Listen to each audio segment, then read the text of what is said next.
난민 문제에 대한 사회적 고민이 깊어지는 가운데 기독교윤리 실천운동이 세미나를 열고 무슬림 난민에 대한 혐오감 확산을 경계했습니다. 세미나에서는 한국교회가 난민에 대해 관심을 갖고 선교적 접근을 해야 한다는 의견이 제기됐습니다.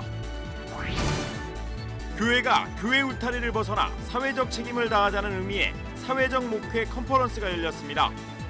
이 자리에서는 사회적 목회를 수행해 나갈 수 있도록 교단 차원에서 목회자 이중직을 허용하고 목회자 최저 생계비를 보장해줘야 한다는 주장이 제기됐습니다. 교회 내부에 흡연실을 설치하는 등 세상과의 소통에 힘써온 분당 만나교회 김병삼 목사가 교회의 본질과 역할에 대해 고민한 내용을 책으로 펴냈습니다. 새로 나온 책들을 소개합니다. 여러분 안녕하십니까? CBS 뉴스입니다. 제주도에 온 예멘 난민들에 대한 사회적 관심이 높아지면서 난민 수용에 대한 찬반 논쟁이 뜨겁습니다. 교회 안에서도 난민 문제에 대한 찬반 의견이 맞서고 있는데요. 기독교 윤리실천운동이 주최한 세미나에서는 난민에게 그리스도의 사랑을 전해야 한다는 점이 강조됐습니다. 최경배 기자입니다. We have human rights. We have human rights. Stop racism. Stop racism. 우리나라에 들어온 난민을 수용할지 여부를 놓고 찬반 논쟁이 뜨거운 가운데 국내에 체류 중인 난민들이 직접 자신들의 처지를 알리기 위해 서울 광화문 광장에 모였습니다. 나이지리아와 부룬디, 카메룬 등에서 온 이들은 이미 난민 지위를 얻었거나 난민 신청을 하고 심사를 기다리고 있는 중입니다. 이들은 한국 사회가 인종편견과 외국인 범죄 패러다임 등으로 난민들에 대한 혐오감을 드러내고 있다면서 고국에서 겪는 박해를 피해 낯선 한국에 온 자신들을 인격체로 대해달라고 호소했습니다. And today we hope that we will stop this prejudice, the hatred towards the refugees, and treat them as human beings. 난민들이 직접 거리로 나선 것은 우리 사회에 난민에 대한 부정적 여론이 커졌기 때문입니다. 교회 안에서도 난민에 대한 부정적 인식이 확산되는 가운데 기독교 윤리실천운동이 난민 문제에 관한 세미나를 열었습니다. 분쟁과 박해로 인해 강제로 고향에서 내몰린 사람은 지난해 기준으로 전 세계에 6,850만 명, 이 가운데 난민은 2,540만 명, 난민 신청자는 310만 명 정도로 파악됩니다. 그중 우리나라에 난민 신청을 한 사람은 9,942명, 이 중 난민 지위를 얻은 사람은 121명에 불과합니다. 인구 1,000명당 난민 수용률로 살펴보면 우리나라의 난민 수용률은 전 세계 모든 난민 수용국 가운데 139위 수준에 불과합니다. 근데 그런 수용률을 비교를 했을 때 한국은 어느 정도 되냐? 0.04명으로 한 전 세계 모든 난민 수용국 중에 139위 정도 된다니까. 외국에서는 그렇게 항상 보는 겁니다. 아니 너희들이 갖고 있는 국제사회의 어떤 국제사회 기여도, 경제적인 능력 모든 걸 고려하면 아니 139위는 말이 되나? 약간 이런 식으로 외국에서는 보게 된다라는 것이죠. 이일 변호사는 유럽에서 발생한 일부 사건을 근거로 무슬림 난민에 대한 혐오감이 한국 교회 안에 확산된 것은 우려스러운 일이라면서 난민 개개인이 무슬림 이전에 사람이라는 점을 교회가 잊지 말아야 한다고 강조했습니다. 이호택 피난처 대표는 예멘의 내전 상황을 소개하며 2,900만 인구의 4분의 3에 해당하는 2,200만 명이 원조와 보호를 필요로 하는 상황이라고 전했습니다. 이 대표는 난민 문제를 신앙의 관점에서 바라볼 때 하나님의 개입하심이 있음을 고백하게 된다면서 제주도에 예멘 난민들이 찾아온 것을 계기로 한국 교회가 난민에 대한 인식을 새롭게 가져야 한다고 말했습니다. 이분들을 사회통합 문제를 교회가 정말로 본을 만들어야 됩니다. 모델을 만들어야 됩니다. 이 사람들 쫓아낼 수 없어요. 쫓아내는 것은 솔루션이 아닙니다. 사회통합하기 위해서 쫓아내자. 우리끼리 살자. 그거 솔루션 아니고 하나님께서 보내주셨습니다. 그렇기 때문에 쫓아내는 방법 말고 어떻게 사회통합할 것인가. 난민에 대한 부정적 인식이 커진 것과 관련해 이호택 대표는 가짜 난민 신청 등 일부 수긍할 수 있는 지점도 있다면서 자격이 없는 사람이 난민 신청을 하지 못하도록 제도를 보완하는 노력이 필요한 시점이라고 말했습니다. 이 대표는 난민 선교는 한국 교회가 회피할 수도 포기할 수도 없는 교회의 사명이라면서 최근 높아진 난민에 대한 관심을 선교 역량을 키우는 계기로 삼아야 한다고 강조했습니다. CBS 뉴스 최경배입니다. 사실 확인 없이 전파되는 가짜 뉴스가 교회 안의 이슬람에 대한 막연한 공포 심리를 확산시키고 있다는 지적이 보수적 성향이 강한 예장합동총회 세미나에서 제기됐습니다. 예장합동총회가 최근 서울 충현교회에서 개최한 이슬람 대책 아카데미에서 남경우 선교사는 한국 교회 안에 무슬림에 대한 공포감이 형성된 데는 가짜 뉴스의 몫이 크다면서 우리나라에 들어오는 무슬림을 두려워하기보다 복음 전도의 대상으로 여기고 하나님의 마음으로 사랑을 전해야 한다고 말했습니다. 이슬람 대책 아카데미에서는 최근 논란이 되고 있는 예멘 난민과 관련해서도 교인들이 지나친 경계심을 갖기보다 열린 마음을 가져야 한다는 의견이 제기됐습니다. 핌선교회 유혜석 선교사는 무슬림 난민이 우리 곁으로 오는 것도 하나님의 주권 아래 있다면서 크리스천이 난민을 바라보는 시각은 전적으로 사랑이어야 한다고 강조했습니다. 한국기독교교회협의회는 오늘 서울 목동 CBS 회의실에서 교단장 및 교단 총무 연석회의를 열고 그동안의 활동 소식을 공유하는 시간을 가졌습니다.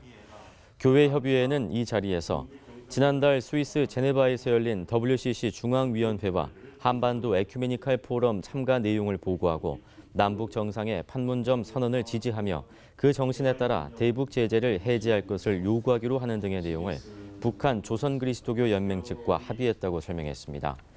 교회협의회는 또 최근 사회적 이슈로 떠오른 제주 예멘 난민과 관련해 교단장과 교단 총무들의 의견을 청취했으며 회원 교단들의 입장을 정리해 호소문을 발표하기로 했습니다. 한국교회가 사회적 신뢰를 회복하고 한반도 통일 시대를 준비하기 위해 머리를 맞대는 자리가 마련됐습니다. 교회가 교회 울타리를 벗어나 사회적 책임을 다하자는 의미의 사회적 목회 컨퍼런스가 성황을 이루었습니다. 송주열 기자의 보도입니다. 목회자들 사이에서 사회적 목회에 대한 관심이 커지고 있습니다. 목회사회학연구소와 굿미션 네트워크가 공동 주관한 사회적 목회 컨퍼런스에는 사회적 목회를 하고 있는 목회자와 사회적 목회에 관심 있는 목회자 등 200여 명이 참여해 성황을 이뤘습니다. 주로 젊은 목회자들이 많았습니다. 교회는 사회와 분리되지 않은 그 사회 속에서 같이 고민해야 될 한 공동체라고 하는 그런 관점에서 목회 방향을 설정해야 되지 않을까 그런 생각을 합니다. 사회적 목회란 교회가 내적인 공동체성만 지향하는 것이 아니라 사회의 공동체성을 위해 힘쓰는 것을 말합니다. 교회가 단순히 사회적 참여만을 한다는 의미가 아니라 지역사회의 아픔과 과제를 함께 짊어지며 건강한 지역 공동체를 만들어가자는 의미입니다. 자살 예방 캠페인을 펼쳐왔던 목회사회학연구소 조성돈 교수는 사회적 목회는 시대적 부름이라며 교회가 사회적 리더십을 갖고 사회적 목회를 펼쳐나가야 한다고 주장했습니다. 또 목회자들이 재능에 따라 사회적 목회를 수행해 나갈 수 있도록 교단 차원에서 목회자 이중직을 허용하고 목회자 최저 생계비를 보장해줘야 한다고 강조했습니다. 넓게 보세요. 내가 속해 있는 이 동네 하나님께서 보내신 그 동네 전체가 나의 목회의 장이라고 한번 생각해 보십시오. 얼마나 할 일이 많습니까? 얼마나 보람된 일이 많겠습니까? 얼마나 놀라운 일이 많이 일어나겠습니까? 사회적 목회를 통해 남북 화해 국면에 기여할 수 있다는 주장도 나왔습니다. 굿네이버스를 조직하고 북한에 120여 차례 다녀온 대북 전문가인 이이라 굿미션 네트워크 이사장은 남북 화해 시대가 새롭게 열리고 있는 지금 상황을 제대로 이해하고 접근하는 사회적 목회 전략이 필요하다고 말했습니다. 무엇을 할 것이냐. 앞으로 그들이 할 수 있는 것은 우리가 NGO들이 할 수 있는 건 사회적 경제만 해달라. 사회적 경제라는 게 사회적 기업을 해달라. 그런 얘기입니다. 그래서 이제 예를 들어서 뭐 금융 분야, 생산 분야, 광물 분야 이렇게 다 분야별로 다 나눠서 NGO들이 전문가들을 조직해서 오는 경우는 서로 담화를 하자. 한편 10일까지 계속되는 사회적 목회 컨퍼런스에서는 라이프 오프 생명 목회와 마을 NGO 덕풍동 마을쟁이, 작은 도서관 목회, 평화협력 시대 사회적 목회 사례 등이 발표되며 사회적 목회 현장 부스를 마련해 참석자들에게 사회적 목회에 관한 정보를 제공합니다. CBS 뉴스 송주열입니다. 성소수자들에게 복음을 전해 동성애에서 벗어나기 위한 활동을 목적으로 한 홀리라이프 사역 관계자들이 오늘 탈동성애 인권 포럼을 열고 한국교회는 동성애자들이 동성애에서 나오도록 도와야 한다고 강조했습니다. 한국성소수자 전도연합 김찬호 실행위원장은 한국교회는 율법으로 동성애를 정죄하고 적대감을 높일 것이 아니라 예수 그리스도를 전하는 복음이 동성애에서 벗어날 수 있도록 돕는 해답임을 전하고 그들이 구원에 이르도록 헌신해야 한다고 강조했습니다. 포럼에서는 탈동성애 인권 선언문이 발표돼 동성애에서 벗어난 이들은 동성애자들로부터 배신자라는 질타를 받고 있고 교회 내에서는 동성애자 출신이라는 이율 배반을 당하며 설 곳을 잃고 있다며 동성애자들의 인권 보호가 필요하다는 점을 강조했습니다. 성공회대학교 제8대 총장에 김기석 신부가 선출됐습니다. 성공회대학교는 지난달 20일 이사회를 열고 김기석 신부를 제8대 총장으로 선임했다고 밝혔습니다. 김 신임 총장의 임기는 다음 달 1일부터 4년입니다. 김 신임 총장은 성공회대 신학과와 신학대학원을 졸업하고 1990년 대한성공회 사제서품을 받았으며 영국 버밍엄대에서 석박사 학위를 받은 뒤 2004년 3월부터 성공회대 신학과 교수로 재직했습니다.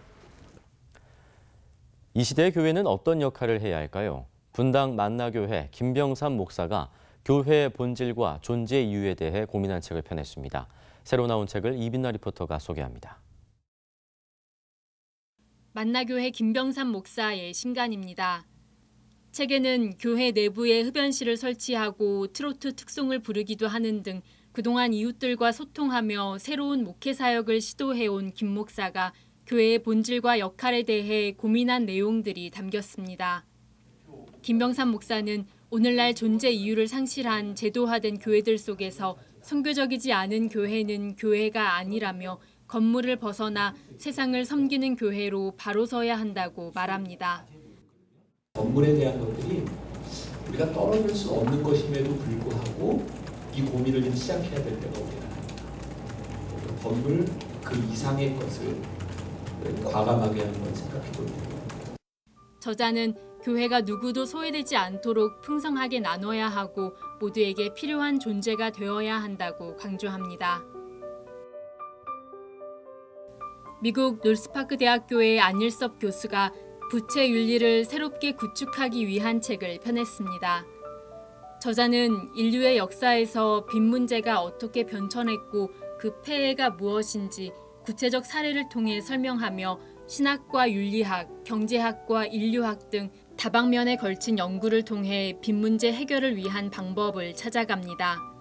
책은 기독교의 은혜의 원리와 유대교의 희년 원리, 이슬람의 채권 채무자의 손실분 공동 책임 원리를 통해 빚을 착취와 억압의 기제가 아닌 지속 가능한 사회 건설과 채무자의 재기 보장을 위한 것으로 바라봐야 함을 제시합니다. 김민석 작가의 복음서 뒷조사 시리즈 세 번째 책입니다. 저자는 요한복음이 쓰인 배경 상황과 신학적 주제를 지금의 한국 교회를 무대로 새롭게 풀어냅니다. 책은 취업준비생 청년과 교회를 무너뜨리려는 인기 작가, 성공지향적인 유학파 목사, 이 세 사람이 요한복음에 관해 나누는 대화를 통해 지금의 한국 교회에 대한 근원적인 문제들을 제기합니다. CBS 뉴스 이빈나입니다.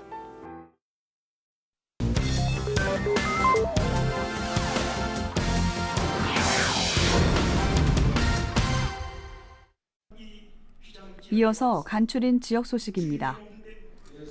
기장로교회가 원로 목사 추대 및 담임 목사 취임 감사 예배를 드렸습니다.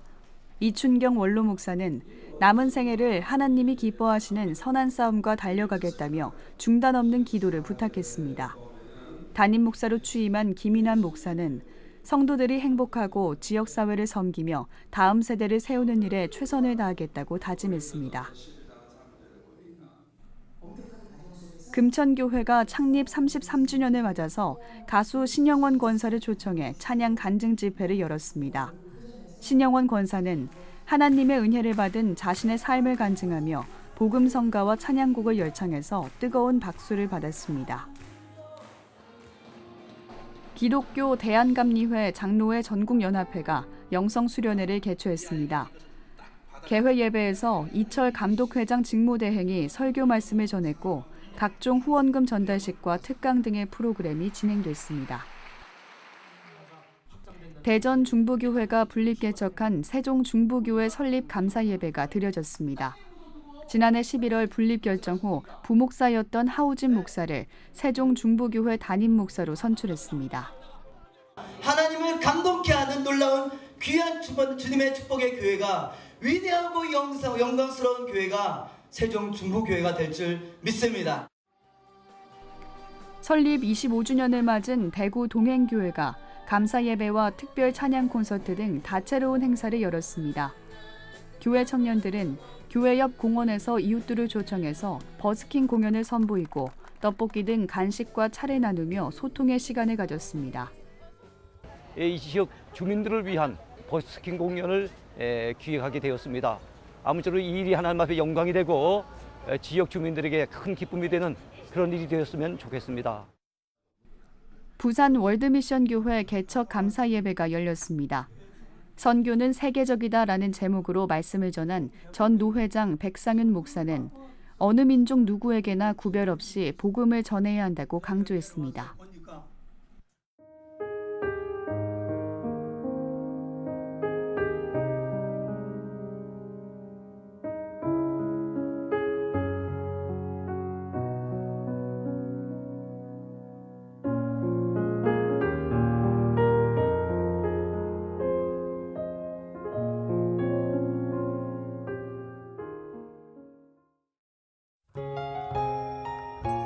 날씨입니다. 내일은 전국이 흐리고 비가 오다가 낮부터 차차 그치겠습니다. 아침 최저 기온은 17도에서 24도, 낮 최고 기온은 23도에서 32도의 분포를 보이겠습니다. 이상으로 뉴스를 마칩니다. 고맙습니다.